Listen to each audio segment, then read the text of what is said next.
नमस्कार दोस्तों एक बहुत महत्वपूर्ण इन्फॉर्मेशन दे रहा हूँ एनजीओ के रेस्पेक्ट में। मैंने आपसे ये कहा था जितनी भी मैंने आज तक वीडियो बनाई है कि 12ATG आपका backbone of the society NGOs हैं।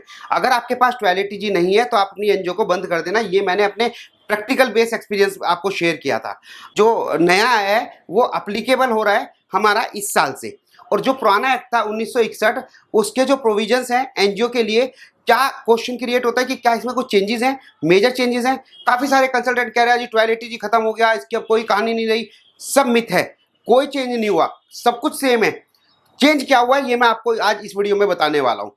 इस वीडियो में मैं आपको बताऊंगा कि जो पहले सिस्टम है एनजीओ का सब कुछ वही है, कोई चेंजेस नहीं है, नाम चेंज है सिंपल। क्या हुआ दोस्तों, 1961 में जब हमारा इनकम टैक्स था तो इसमें बहुत सारे हमारे सेक्शन थे। उस सेक्शन को जब हम रीड करते थे तो बहुत टेक्निकल थे। फिर उस सेक्शन में कुछ लैकुना होता था। उस लैकुना को दूर करने के लिए अभी कुछ इस साल कोई लैकुना आया जहां पे गवर्नमेंट को रिवेन्यू का लॉस हो रहा है या गवर्नमेंट के प्रोविजन एप्लीकेबल नहीं हो रहे, तो गवर्नमेंट उसे एक्सप्लेनेशन के थ्रू, नोटिफिकेशन के थ्रू देती है। 1961 से लेके आज तक बहुत सारे नोटिफिकेशन आ गए। अब उसे पढ़ना, नोटिफिकेशन को पढ़ना, सर्कुलर को पढ़ना, वो इतने सारे बंच हो गए कि आप उसे पढ़ ही नहीं सकते। गवर्नमेंट ने सिंपल करने के लिए क्या करा, सबका लॉ बना दिया, और लॉ बना के सारी चीजें बहुत सिंप्लीफाइड वे से की हैं। तो जब वो सिंप्लीफाइड वे से करी तो सेक्शन चेंज होंगे ही होंगे। कोई सेक्शन पहले पुराना कोई था, जैसे मैंने आपको सेक्शन 8 में बताया था, पहले जब कंपनीज एक्ट में अमेंडमेंट नहीं था तो जो सेक्शन 25 हुआ करता था, जब उसमें चेंजेस आए 2013 में तो सेक्शन 25 रिड्यूस हो गया, सेक्शन 8 में आ गया। तो शुरू में लोगों को बहुत कंफ्यूजन हुआ कि whether section 25 is companies there या सेक्शन 8 वाली, क्या इन दोनों में कोई डिफरेंस है? कोई भी डिफरेंस नहीं था, केवल सेक्शन की डिटेल में चेंजेस था। इन द सेम वे नया एक्ट एप्लीकेबल हुआ। क्या एनजीओ की फॉर्मेलिटी में कोई चेंजेस है? क्या एनजीओ के 12ATG में कोई चेंजेस है? क्या अब हमें रिन्यूअल लेना नहीं पड़ेगा? तो नए एक्ट में आपको कोई परेशान होने की जरूरत नहीं है। बहुत सारे कंफ्यूजन क्रिएट कर रहे हैं यूट्यूब पे कि सर 12ATG बिल्कुल खत्म हो गया और ये चेंजेस आ गए। जो पार्टिसिपेंट है वो कंफ्यूज है कि यार हमारा इतना मुश्किल से तो 12ATG लिया था भाई, 100 में से 70-80 केस तो वैसे रिजेक्ट हो जाते हैं, जिन्हें मिला वो वैसे डर रहे हैं। ऐसा कुछ भी नहीं है। क्या चेंजेस है मैं आपको बताता हूँ। सब कुछ सेम है, केवल सेक्शन चेंज है, और सेक्शन को आपको ध्यान इसलिए नहीं रखना क्योंकि ये आपका एरिया नहीं है। तो प्रोफेशनल का एरिया जो एक्सपर्ट है वो बताएगा किस सेक्शन में अप्लाई होना है, किस सेक्शन में अप्लाई नहीं होना। तो आपसे कंसर्न नहीं है, आपसे कंसर्न केवल इतना है कि आपको 12 और 8TG होना चाहिए, नीति आयोग होना चाहिए, FCRA होना चाहिए, जो चीजें हैं वो होनी चाहिए। तो सेक्शन में चेंज आपको टेंशन नहीं लेनी। क्या चीज चेंजेस हैं? थोड़े बहुत माइनर चेंजेस है, वो मैं आपको पॉइंट आउट करके बताया तो एनालिसिस करके। एक तो मोर स्ट्रिक्ट हो गया है। 12ATG जो पुराने एक्ट में था थोड़ा सा लिबरल था कि एनजीओ चला रहे हैं, कोई दिक्कत नहीं है, कोई मैटर नहीं है, थोड़ी बहुत गलती हो गई तो ओके। नए एक्ट में बहुत स्ट्रिक्ट है। स्पेशल लॉ ने फोकस किया है कि हमें स्ट्रिक्टली चाहिए, हमें कोई वायलेशन नहीं चाहिए, जीरो टॉलरेंस लिमिट चाहिए। मोर स्ट्रिक्ट है, मोर डिजिटल है। पहले कुछ चीजें मैनुअल होती थी, हमने 12ATG का रिप्लाई जमा कराया तो मैनुअली भी करा सकते थे। अब मैनुअली नहीं बल्कि आपको ऑनलाइन ही सबमिट करनी पड़ेगी। मोर कंप्लायंसेस आ गए। जो आपका पर्पस है एनजीओ को एग्जेम्पशन देने का, एग्जेम्पशन के बेनिफिट देने का, गवर्नमेंट का बिल्कुल क्लियर है। तो आप कंप्लायंसेस ज्यादा होंगे तो वो ट्रू एंड फेयर तरीके से चलेगा।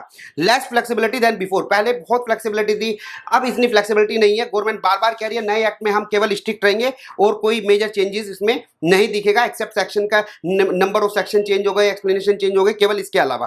तो मैं मोटा मोटा बता देता हूँ। सेक्शन 11 जो है, पहले एक्ट में क्या था, 85% यूज करो, 100% एग्जेम्पशन लो। अब अगर आप डोनेशन देते तो 85% आपको एप्लीकेशन ऑफ इनकम माना जाएगा। सेक्शन 12 जो था, corpus and donation treated with flexible rule के साथ था। अब अगर कॉर्पस हमारा एग्जेम्प्ट होता है 11D में, पहले रूल ये था।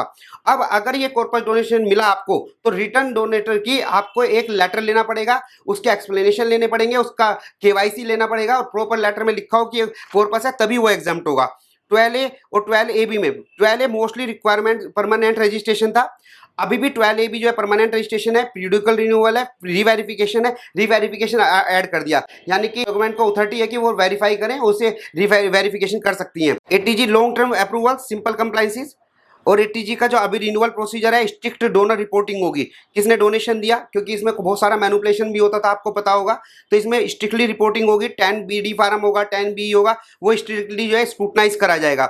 10BBC जो एनोनिमस डोनेशन का था, लेस स्ट्रिक्ट था पहले कि भाई हाँ ठीक है एनोनिमस डोनेशन है तो ओके। अभी अगर एनोनिमस डोनेशन है तो उस पर चाहे आपके पास 12ATG है तो भी 30% टैक्स लग जाएगा, ठीक है ना। चैरिटेबल का जो मीनिंग था, पहले क्या था, चैरिटेबल के मीनिंग के साथ साथ अगर आप कोई बिजनेस एक्टिविटी कर रहे हैं तो टू सम एक्सटेंट अलाउड थी, एक नेग्लिजेंस अमाउंट या एक स्मॉल अमाउंट।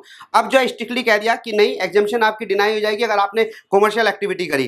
कंप्लायंस सिस्टम जो है मोस्ट मैनुअली, जो मैंने आपको बता चुका हूं कि मैनुअली था, अब सारा डिजिटल हो गया है। ये मेजर चेंजेस है, आपको डरने की जरूरत नहीं। आपका अगर प्रोफेशनल कंसल्टेंट एक्सपर्ट है तो आपको तो टेंशन लेने की जरूरत नहीं है 1% भी यार, कि क्या खत्म हुआ। आपको बिल्कुल ऐसे ही चलना है जैसे पहले चल रहे थे, कोई चेंजेस नहीं आप लोगों के लिए। तो ये क्लैरिफिकेशन मैंने आपको इसलिए दिया है जिससे बहुत सारे लोग आपको कंफ्यूज कर रहे हैं यूट्यूब पे, या जो नॉन प्रोफेशनल है, नॉन क्वालिफाइड है, नॉन एक्सपर्टाइज है। आपको कोई टेंशन लेने की जरूरत नहीं है, आपके लिए सब कुछ सेम है। हाँ, बस थोड़ा सा स्ट्रिक्ट है, वो आपका कंसल्टेंट देखेगा। थैंक यू दोस्तों, मुझे उम्मीद है कि आपको ये वीडियो अच्छी लगेगी। नेक्स्ट वीडियो में मिलेंगे। Thank you so much.